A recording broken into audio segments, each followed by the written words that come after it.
Sometimes at work, we disagree with our colleagues. I definitely think that everyone's ideas are worth something, and it's definitely worth disagreeing with your peers. Generally, I don't like confrontation, and sometimes I worry if I disagree with someone, they might think I'm criticising them as a person.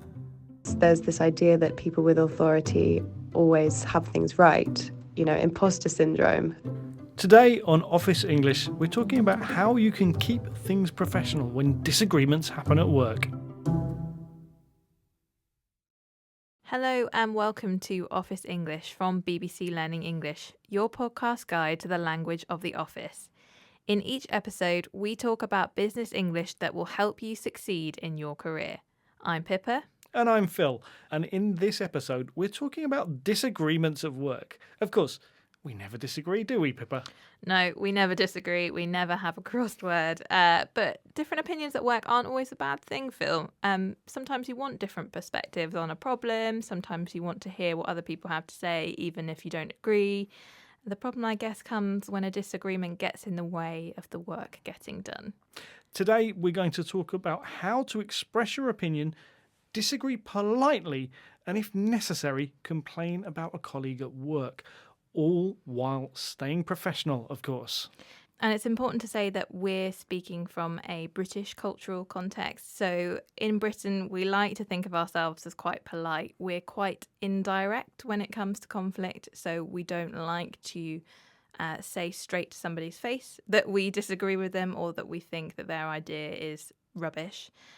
So that's what we have to think about when we're having this discussion, Phil. Yes, as always, do think about the context in which you work. Think about how direct people are comfortable being with each other. So, Pippa, let's imagine there's a decision that needs to be made at work and we have a strong opinion about it. How do we share that opinion? So we could say something like, my feeling is we need to. So that's quite polite. You're not saying we must do this. You're making it clear what your opinion is, but you're saying my feeling is that we need to do something like this. Yes, this is a very common way of saying it. And it's that idea of this is what I think, but of course other people might think different things. You're allowing the possibility that someone else might have a different opinion. It's not the same as just saying, we have to do this, we need to do this. It's saying, this is what I think, but you might think differently. Yeah. Another thing you can think about is talking about how you would explain your opinion, what's guiding your opinion. So you might say, this is the company priority, and so I think we need to ... So you're giving kind of a reason for why you have a particular opinion, which can be quite convincing, but in a kind of more indirect way. This definitely sounds like something a manager would say when they're trying to bring a meeting back on topic or a discussion back to saying, well, look, these are the priorities. Whatever you suggest needs to do this, this, and this. So why don't we try this? Yeah. Another option is to say something like, I know there are a lot of different routes we could take, but I really think we should. So that's kind of, again, acknowledging there are a lot of options, but re-emphasizing what you think. So really gives more strength to that opinion. Yes, but again, as before, you're acknowledging that there are other opinions. Okay, so we've given our opinion, but let's imagine that we have a colleague who is trying to persuade everybody to make a decision that we think is a terrible idea. What would we do then, Phil? Okay, so this first one, I think we often say something like, I'm not sure about that. I think. So we're not just saying, I think that idea is terrible. We're saying that you've got doubts about it. You're saying that your opinion is that you think there might be a problem with this approach. Yes, so I'm not sure doesn't mean a definite this is the wrong way to go, but it introduces that idea of doubt into the conversation. Okay, we've got another one here. We could say, that's a good point, Pippa. But in this instance, I think we should... What do you think of that one? Yes, that's nice. If you said that to me in a meeting, Phil, I wouldn't be offended. So it's acknowledging the other person's opinion, but you're still being firm about what you think too. So you're not just saying, oh, that's a great idea, let's do that. You're saying, there's a good point, but in this instance, I think we should do something completely different. And here's another one. I'm sorry, Phil. I have to disagree with you on this. I seem to hear this one a lot. Lots of people say this to me. I'm not sure why. I couldn't say, Phil. Yes, I like this because you're being quite direct about disagreeing with someone. You're saying, I have to disagree with you. But you're saying, I'm sorry. And you're saying, I have to disagree. So it sort of makes it more professional. It's less of a personal disagreement because you have to disagree. You don't want to disagree. It's more of a matter of principle. So, we have some good options for disagreeing. But what if the person we disagree with becomes unprofessional and prevents the work from getting done? Is there anything we can do here, Pippa?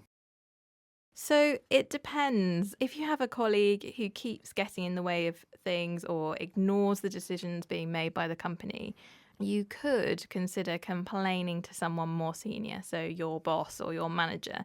You'll have to think really carefully about whether it's a good idea. This will depend on the seriousness of what's happened and also the kind of company that you work in. It might be a better idea just to talk to the person directly, but sometimes you just aren't getting anywhere. It's a really big issue and it's causing problems for your work and for the company, so you have to complain. If you're going to complain, you might use a phrase like, I'm finding it difficult to work effectively because. What do you think of that, Phil? Well, it's a very common way of saying this, and the reason that it works is because the focus is on you and why your work is difficult rather than the focus being directly on the other person's behavior, although obviously you are going to mention that. But it tries to reduce the conflict by pointing out the consequences of what the other person is doing.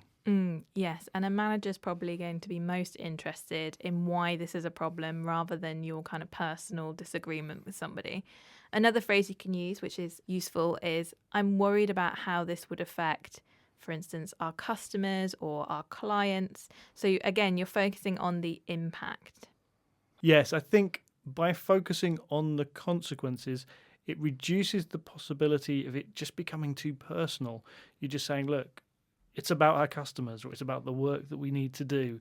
And that's where the focus needs to be, really. Yeah. And not everybody gets on as well as we do, Phil. So, sometimes you'll have to work with people you don't get on with, but it's really about whether or not you can do the work. And if the work can't get done, then you probably need to look at what the problem is and how you can solve it. Hopefully, with these phrases, you can keep disagreements professional and avoid having to complain. But conflict at work is difficult, as we heard from our BBC Learning English colleagues at the start of the podcast. Generally, I don't like confrontation, and sometimes I worry if I disagree with someone, they might think I'm criticizing them as a person. There's this idea that people with authority always have things right, imposter syndrome. So Georgie talked about something called imposter syndrome, and this is what we call the feeling that you don't belong somewhere or you aren't good enough to do your job when you actually are. What do you think about that, Phil? Yes, it can be difficult with imposter syndrome because there's two sides to this. You get people who are not very confident, but they are competent, and that's usually when people have imposter syndrome. But you also get the opposite. You get some people who are really confident, but maybe they're not so good at their job. And if you're the person who's not that confident, it can be really difficult to stand up against another colleague who's really confident, even though you think they're doing everything wrong. Yeah, and in the UK, people talk a lot about imposter syndrome stopping people from doing their best work. And so there's a lot of talk about kind of being more confident and standing up for what you believe in. But I guess it's important to think about your workplace and culture because there's some places where there's quite strict hierarchies and it wouldn't be a good idea to disagree with your boss or somebody who's worked at the company a lot longer than you. So again, as we've said, it's about reading the situation, trying to be confident in your opinions if you think that they're going to make the company better, make the work better, but also recognising when it's a good idea not to voice an opinion. Yes, and actually that's a really important skill. Look at the place where you work. Look at how people deal with conflict. Are they very direct in criticising each other, or are they a lot more indirect? Do they try and not get very personal with it, or perhaps go through third people? Have a look at it and see what the context is where you work. That's it for this episode of Office English. Remember, you can find more programmes and activities to help you with your English at work on our website, bbclearningenglish.com. Next time, we'll be talking about the language of negotiating at work. Bye for now. Bye.